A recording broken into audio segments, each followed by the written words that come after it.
Welcome learners and participants to this live TC session on the topic Quantitative Analysis Basics. Those who are doing educational research or any research, especially in the field of social sciences, and those who are doing their postgraduate diploma in higher education offered by the School of Education. Now this session is for such learners and participants. So in this session, I will be talking about the very basics of quantitative analysis. When you undertake any research work, usually it falls into when we talk about the approach of data collection or the type of data collection which is there in your research work. It either falls into the qualitative data or the quantitative data. And there is the third category where we collect both qualitative as well as quantitative research. Now, if you have quantitative data, how you are going to approach your analysis? Now, we definitely need to do the analysis of this data which you have collected during your research work. And that's how we address our research question, any educational problem or the topics which you have. So how you are going to approach, how you are going to bring about some interpretation, some findings from your quantitative data. So this is what the ideas which we will be covering in this session. I'll be talking about some of the basics like the characteristics, some of the common ethical principles which you have to carry out, some of the tools which you have to be kept in mind to analyze your quantitative data, and finally we will also talk about some of the major trends in quantitative data analysis. So let us start the discussion. So I would request you to see the slide on the screen. First, the nature of quantitative data. Now, when you see the slide, you will understand that one of the major nature is going to be the data is expressed in quantitative numerical form, number format. जैसे when we do research work, either as I said, we will have the qualitative data, and qualitative data, I suppose you are aware about that. It comes in the form of text, words, sentences. By that I mean the data is going to be non-numerical in nature. If it is in the form of numbers, then such data we consider like the quantitative data. Now, when you have quantitative data, how and what all things we can do? Maybe towards the last line of the slide, you will be seeing like suitable for a descriptive, correlational, experimental research designs.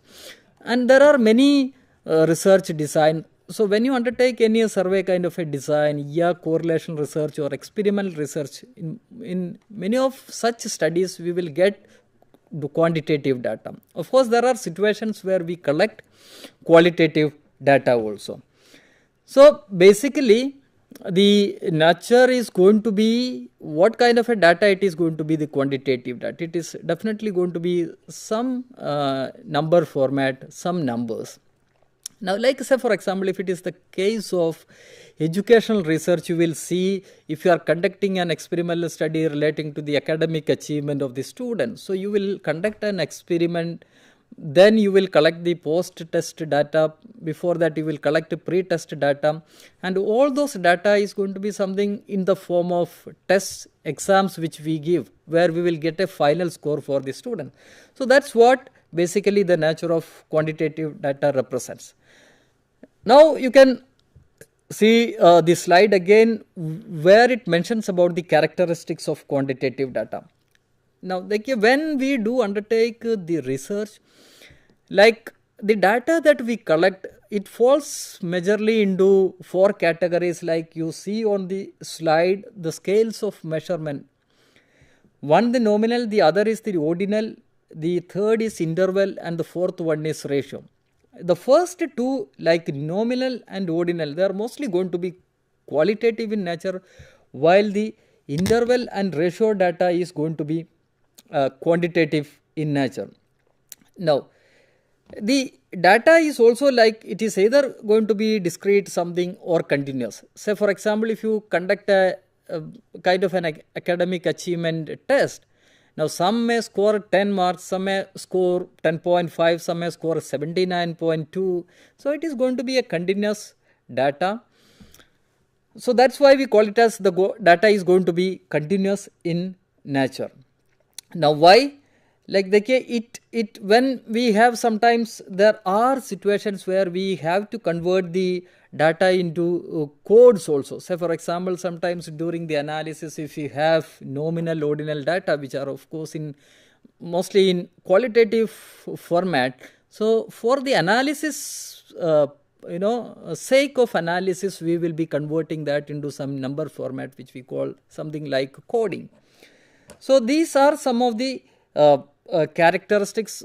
1, 2, I'll repeat. 1, the scale of measurement, then the nature of, or the how it is going to be, either it is discrete or continuous. Then sometimes we convert that into code format, which is called the coding. So these are the major characteristics of what we call the quantitative data.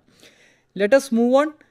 I'll just quickly make you run through the importance of quantitative data, which is across like the discipline of education. 1, it will give you evidence based insight, because we do the experiments, we do collect. So it is like, we are not just like creating data, we go to the field, collect data. So it is going to give you evidence based insights. Now it helps evaluate the effectiveness. As I said, in experimental studies, we will see whether any particular teaching model is effective or not. This can be done by collecting quantitative data, then doing the statistical analysis. It also helps you to identify the patterns, trends, relationship, not only in educational, like in the discipline of education, but few other disciplines like management, psychology, and it will give you trends like patterns. It would help you to. Also, it will help us to predict something. Say for example, in the case of discipline of education, like if you have the mathematics score, can we predict the physics score of the students from mathematics score? So of course, you need to basically have the quantitative data. From that, we use some statistical equations and come out with the prediction. Now it enhances accountability, of course. Then it will also help you to make a comparison between different groups and all. So these are in general some of the points which we need to consider when we talk about the importance of quantitative data in education. We will also talk about the case of education research in particular, maybe after a couple of slides. Now let me continue. Like, we are talking about the basics. I have given you a couple of ideas, the nature, the characteristics, etc. Now let us talk about the ethical principles, now, which is very important, because we do research, we go to the field, collect data. Now when we analyze, sometimes we may not be getting some the way it was supposed to be. So sometimes researchers have some kind of a trend to manipulate the data, which is absolutely a wrong practice in the case of research, not only in educational research, any research. So when we have quantitative data, some of the principles which we need to keep in mind when we are working on such data. So as you see on the slide, they keep: 1, ensure accuracy and integrity of the data handling, maintain transparency in analysis procedures, avoid fabrication, falsification or manipulation of results. Like, don't manipulate the data. If you have collected by going to the field, you have put in so much of effort. Now, not just since you are not getting the result which you are expecting, we will not be manipulating the data. Uphold objectivity, avoiding bias in interpretation. Of course, we have numbers, so we cannot play like with that, because it is objective in nature. Whether I measure the academic achievement or somebody else measure academic achievement, their scores seems to be most of the time similar. So it is objective, unlike any qualitative data. Now, when you go to the field, respect participants' rights and their dignity, that also need to be considered. So these are some of the ethical principles. I will be talking more about ethical principles in the coming slide. So as you see, some of the common concerns like data misinterpretation, as I said, it is going to be, the researchers have to keep in mind, we have the data, then we have to come with objective interpretation of the data which we have collected. We will not be ending up into bringing some misinterpretation. Again, don't handle like improper handling of the missing data. Sometimes some might have not given you data when you were in the field. So as a researcher, sometimes we may feel, let us also add data in place of the participant. Absolutely not. Similarly, something very related to that, selective reporting. You feel like this is what I am expecting, so I get the data as per this data, so I would omit some of the responses. Absolutely not. Plagiarism, which is a very important concern in research, we will not be copying, any researcher will not be copying other researchers' data and make it your own data. Now sometimes we will also get into some kind of a conflict of interest, because say for example, as you see on the slide, you want to get some funds, or it is your relative, so let me make the interpretation or result the way which is supporting my relative, which would help me to fetch the funding from some organization and all.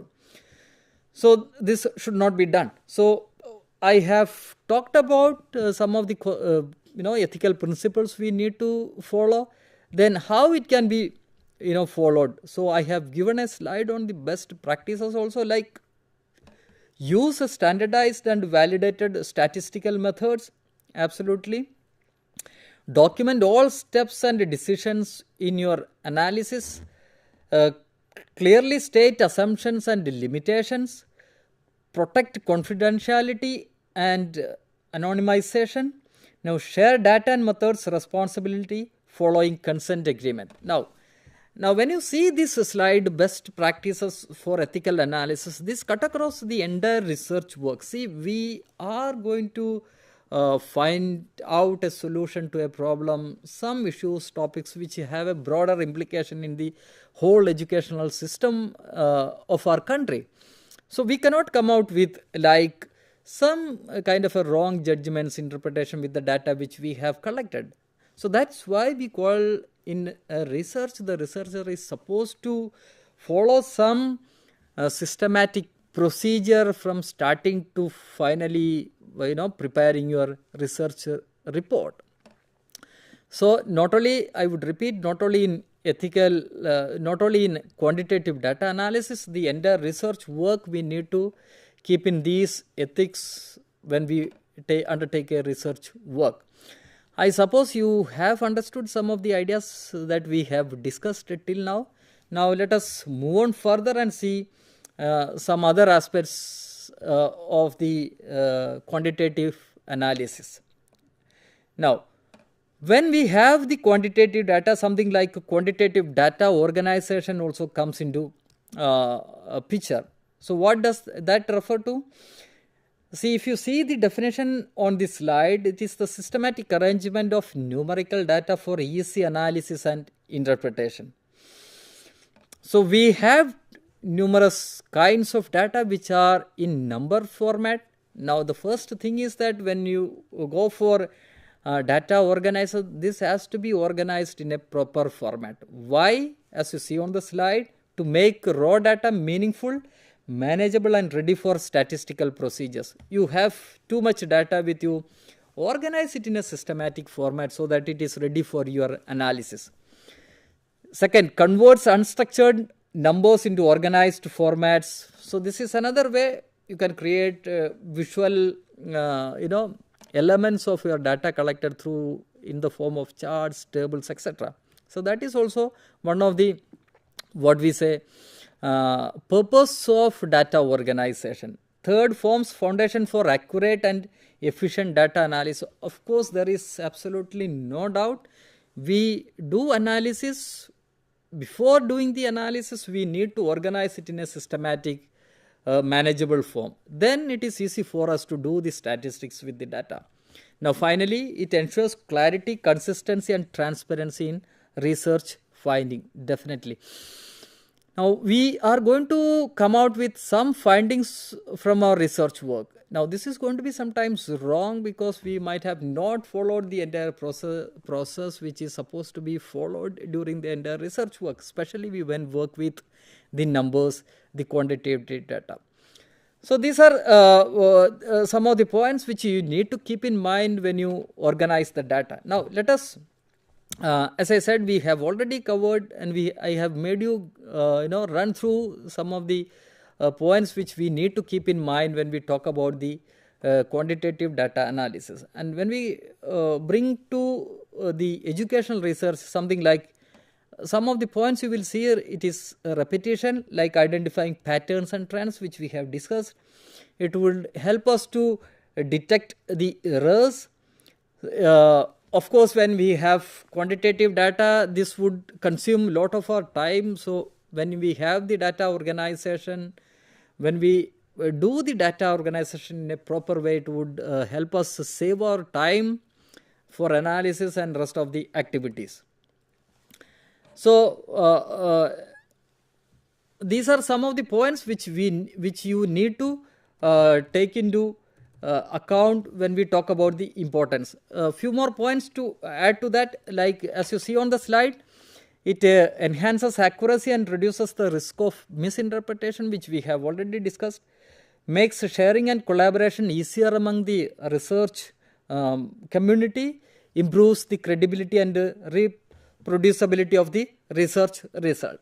So, very simple to understand, like when we organize our data in a proper format, it would help us to identify the pattern, help us to relate findings, it improves the validity of the research, you can make a proper interpretation, finding, come out with a proper finding for your research question. So, all these can be done, all these are possible through the data organization. Now, let us also discuss about some of the key processes which we should keep in mind when we work with the quantitative data, like the key processes in data organization. As I said, we have the data collected from different participants, say for example 500 participants, then we have huge volume of data with us, quantitative data. Now, how you will do the data organization? Now, the first one, as you see on the slide, is a data entry.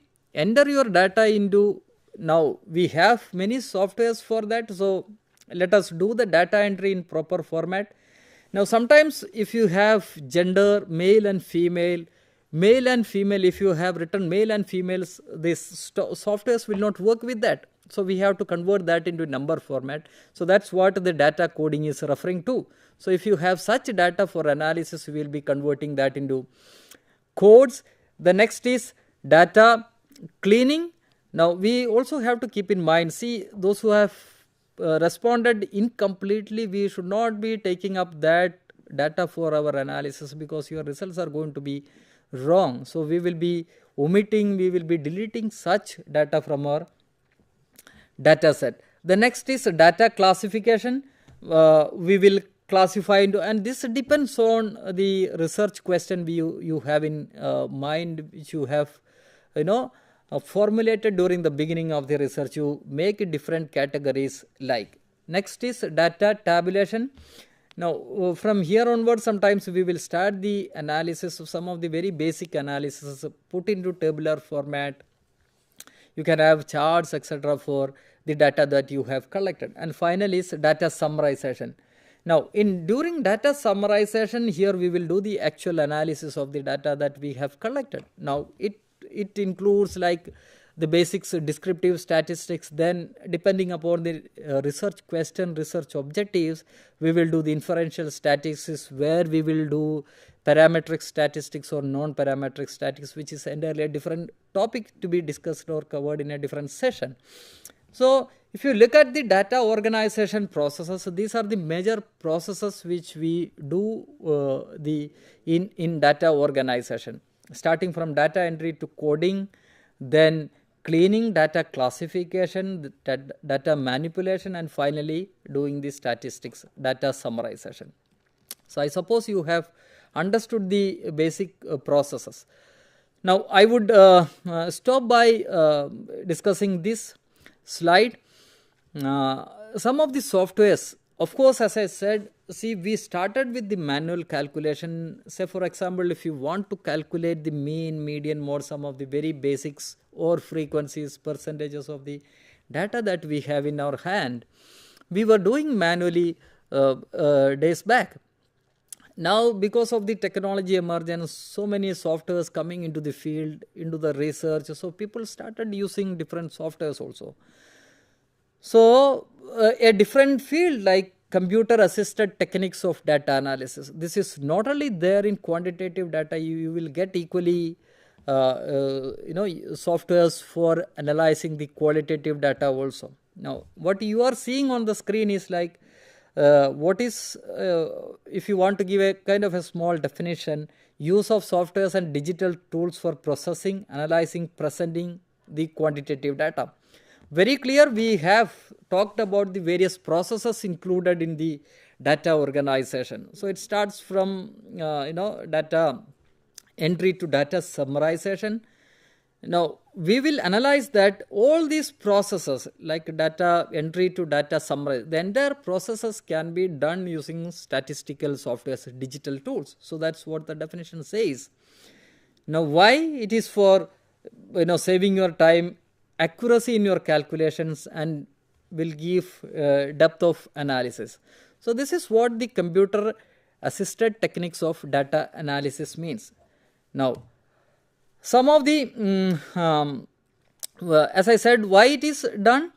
Of course, to calculate the descriptive statistics, predictive analysis, data visual. There are various other points which we can include here. So the basic idea is for doing the statistical analysis and making visual elements from the data that we have collected. Now some of the softwares, if you talk about, one is the one of the popular softwares is the statistical package for the social sciences, SPSS. It's a wonderful software, too many facilities, you can do many statistical calculation, but the thing is that is a paid or proprietary software. We have to pay to get that software, while an alternative which is free free and open source, which is the R programming. Now we have the softwares from Microsoft also, like the Microsoft Excel, which is a spreadsheet software, not exactly for doing the statistics, but we have many statistical calculations also inbuilt in that software. The other is Python. So these are some of the softwares which we can talk about, which we can use when you have the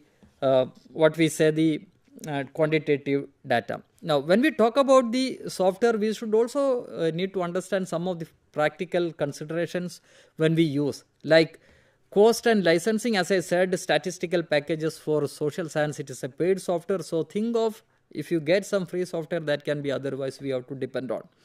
Now learning curve, when there is a software, since it is about statistics, it takes some time for the scholars to learn. Data preparation, all these are you can do very easily with these softwares. Then again, ethics, as I said in the beginning, we were talking about the ethics. Let us not end up into doing some manipulations in the analysis. And finally, institutional support.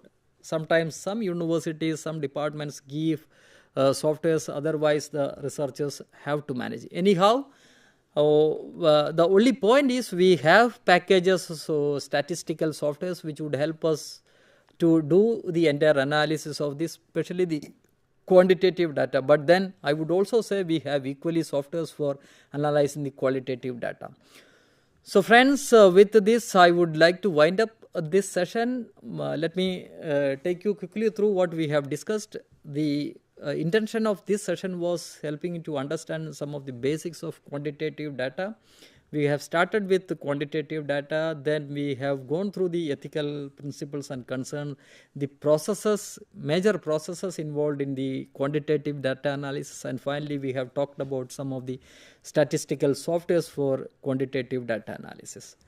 I suppose you have had some knowledge about the quantitative data analysis basics. So with this I would wind up here. I would thank all the listeners and participants for watching this TC session. Thank you.